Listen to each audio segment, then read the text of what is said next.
I'm Using Her Feelings is one of those albums that I'll love forever. And Division are one of those artists that are a masterclass in building off success and tangible progress. This is particularly true for their first 3 albums, in my opinion. I feel as though each album is an improvement on the last, while still allowing for experimentation and giving people what they've come to expect. But this video is all about that 3rd album, I'm Using Her Feelings. So please, allow me to nerd out and talk about one of my favourite albums of all time and a rare positive memory I have from 2020. There's so many things I love about this album, but if you've never heard of Division before, let me put you on. They're an R&B duo made up of singer Daniel Daly and producer Paul Jeffries, otherwise known as 1985. Formerly of OVO Sound, now signed to Jermaine Dupri's So So Def, they both come from Toronto, Canada, and their first 2 albums to me embodied that Toronto sound that has become so popular and loved. But I'm Using Her Feelings was a big step for them. They took some big swings at incorporating different genres, new sounds for them, and an interesting change to the standard format of some songs, but also the album at large. I highly encourage you to go check out the album if you haven't, and their other work. And if you have, maybe this is a sign for you to run it back and relive what to me is an incredible body of work and holistic offering that deserves its flowers and respect. So with no more tiptoeing around, let me tell you about what makes I'm Using Her Feelings so special. To me.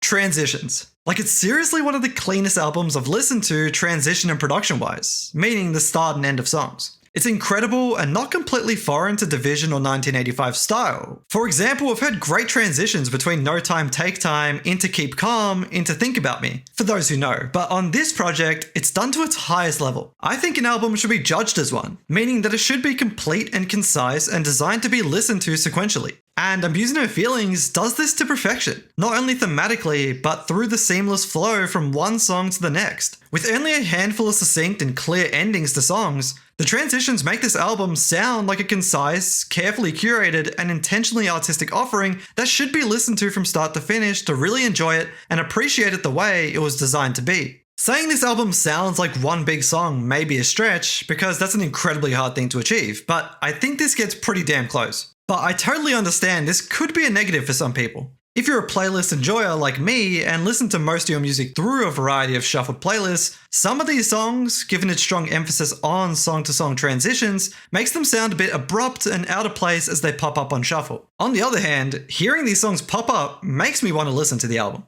But limited playlist portability aside, listening to this album in its entirety is a great experience and is due to no small part of the amazing production. Featuring talent.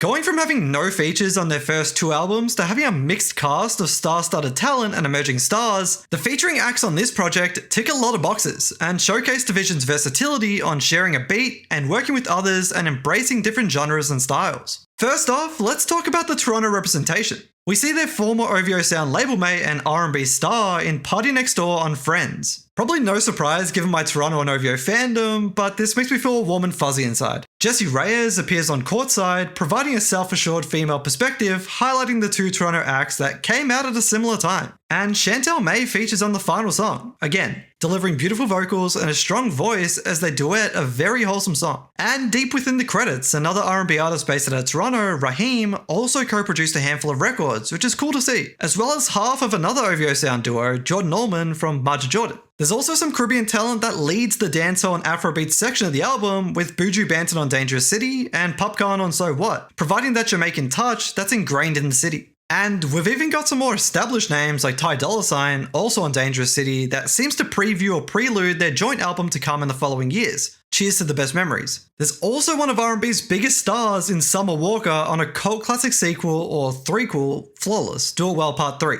What song is Part 2 Division? I need a clear answer. Toxicity personified itself in the shape of Future, Grace is No Crime, fitting perfectly within the Get Over It chapter of the album. And how could anyone forget Snow Allegra on a filthy or beautiful take on Usher's Nice and Slow, Through Their Own, Between Us. And revisiting those aforementioned chapters, let's talk about the variety in these tracks and the thematic divisions of them. The album is divided into 4 sections: In Her Feelings, Get Over It, 3 AM After Hours, and Falling in Love. Again, I think those titles are pretty self-evident, but to be clear, the journey of the album seemingly goes through the motions and stages of falling out of and back into love. Theme aside, this provides us with a good mix of vibes to take in throughout the album experience, all that you might favour or find particularly fitting later down the line for you to revisit. This variety also extends to the sound and sonic genre, with the album producing dancehall tracks, slower love ballads, and neo-R&B hits. I truly think this album checks a lot of boxes and provides any R&B enjoyer with 16 great tracks in isolation, and most definitely a 56-minute rollercoaster ride of emotions and a full-bodied listening experience.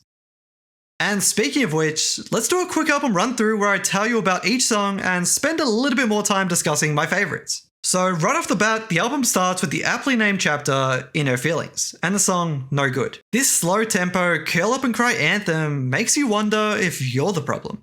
But in all seriousness, it tees up the journey of the album amazingly as we really start at ground zero and go through all the emotions. Friends follows it up next and navigates the type of relationship that you don't tell your friends about because you know they'll tell you it's bad news. Other than that, it's a rather straightforward song that's perfect for a late night drive on one of those nights. Hearing those first two songs might leave you thinking this whole album is gloomy and dark, but Still Pray For You lightens things up, sonically at least. Backed by a calming acoustic guitar, this shorter track feels more upbeat, disguising the subject matter of shamelessly hoping for your ex to return. And for the final song of this chapter, we have Courtside, which provides something different to this group of songs. The song takes a woman's perspective who's over the games and knows what she wants in a relationship and in a man. But above all, she wants respect, her time back, and to get her money up. Miss Me kicks off the next chapter, Get Over It, and ironically is about not being able to get over someone. But with a bouncy bass line and catchy lyrics, this song is bound to get stuck in your head. And the collab I never knew I needed until we got it, Division and Future on No Crying, is a beautiful blend of toxic and sweet. Fitting with the theme and scene of the song, the beat is punchy and has a club-like feel and genuinely has one of my favorite Future verses on it.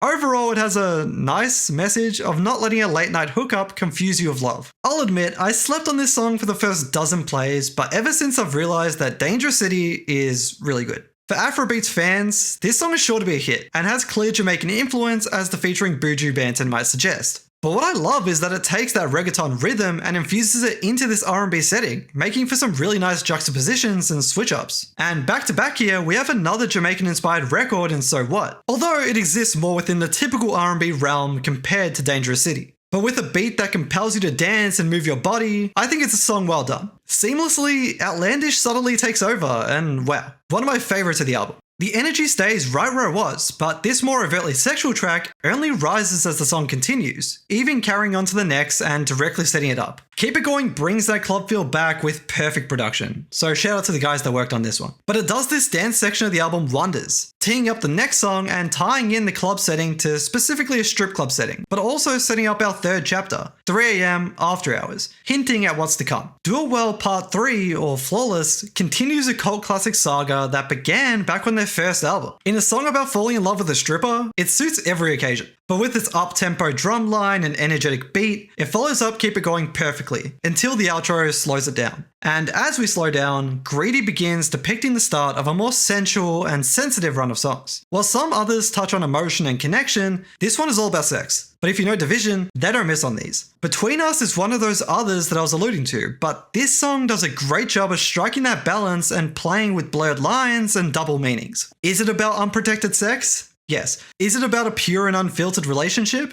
Yes. But I mean, it's no Allegra and Division. Like, is that combination even capable of letting anyone down? My Spotify Wrapped from a few years ago shamelessly told my friends that Amused was my favorite song of the year. And for good reason. I'm obviously biased when it comes to this album, but this is really perfection in a song for me. It's a sex song, yes, I know, but the beat is clean and the vocals are insane. I can't say more. Listen to it and tell me I'm wrong. Continuing with my favorite songs of the album, For Us is also right up there and also starts the last chapter, Falling in Love. Again, I see a lot of people say, oh my god, I'm gonna play this at my wedding, to a whole bunch of songs, and I'm quietly like, really? You're gonna play No Guidance at your wedding? But if you said that about this song, I wish you nothing but happiness in life because I would believe you and think you're making a great choice. And the last song, but certainly not least, again.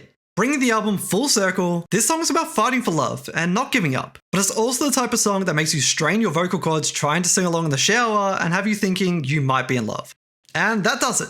That is Amusing Her Feelings and my favorite things about it. I hope this video can put even one more person onto Division because I feel like they deserve way more fans and plaudits. A lot of things are said about contemporary R&B, and while I'm not going to say that Division are R&B saviors or anything because I think it's in a fine place, I do think that they're one of the best R&B artists we have today. But more than anything, I hope you enjoyed this video, and I really appreciate you allowing me to nerd out and talk about one of my favorite artists and one of my favorite albums.